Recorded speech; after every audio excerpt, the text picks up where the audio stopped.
Depuis un certain temps, des images macabres circulent au quotidien sur les réseaux sociaux et font état de crimes rituels, de sacrifices humains au profit d'un fétiche. Les téléphones portables et ordinateurs sont désormais envahis d'images d'enfants enlevés, puis mutilés, d'hommes et de femmes morts dans des conditions effroyables et d'éléments audio réalisés par des personnes faisant l'apologie des sacrifices humains ainsi que des crimes rituels. Face à cette situation, le parquet près le tribunal de première instance de première classe de Cotonou tient à rappeler deux choses. En premier lieu, les atteintes à la vie humaine et plus spécifiquement les homicides font partie des infractions les plus durement punies dans notre législation. Les auteurs et les complices de ces infractions encourent les mêmes peines. Il s'agit de la prison à vie en application des articles 295 et suivants de notre Code pénal. Est qualifiée de complice toute personne qui, par aide, assistance, moyens fournis ou instructions données, facilite la commission d'une infraction.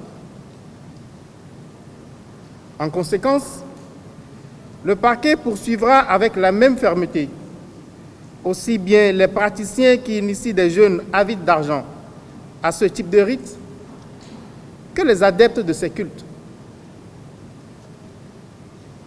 En second lieu, les réseaux sociaux ne sont pas un espace de non-droit. Le parquet rappelle à toutes fins utiles que la divulgation sans précaution d'images macabres, souvent à destination d'un public jeune, constitue une infraction à la loi pénale. La publication, la diffusion ou la reproduction par quelque moyen que ce soit de nouvelles fausses, de pièces fabriquées, falsifiées ou mensongèrement attribuées à des tiers, lorsque, faite de mauvaise foi, elle aura troublé l'ordre public ou aura été susceptible de la troubler ou aura incité à la haine entre citoyens, est punie de peine d'emprisonnement et d'amende au terme des articles 266 à 306 de la loi 2015-07 du 20 mars 2015 portant Code de l'information et de la communication en République du Bénin. Il en est de même de la diffusion de toute information susceptible de porter atteinte à l'honneur ou à la considération d'un particulier qui est puni d'une année d'emprisonnement et ou d'une amende de francs CFA 5 millions. C'est dire donc qu'en attendant l'entrée en vigueur de la nouvelle loi sur le numérique, le Bénin dispose de l'arsenal législatif suffisant pour instruire et réprimer toute divulgation de fausses nouvelles sur les réseaux sociaux et partout ailleurs. Il existe aujourd'hui des moyens technologiques pour retrouver les auteurs des messages postés sur les réseaux sociaux. La poursuite sera dirigée non seulement contre ces auteurs, mais aussi contre toute personne relayant les fausses informations.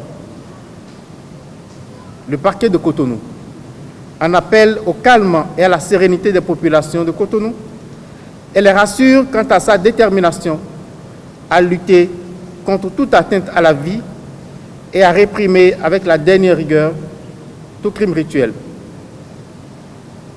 Le procureur de la République, près le tribunal de première instance de première classe de Cotonou, a d'ores et déjà instruit ses services compétents au fin de prévenir de tels crimes et d'appréhender leurs auteurs.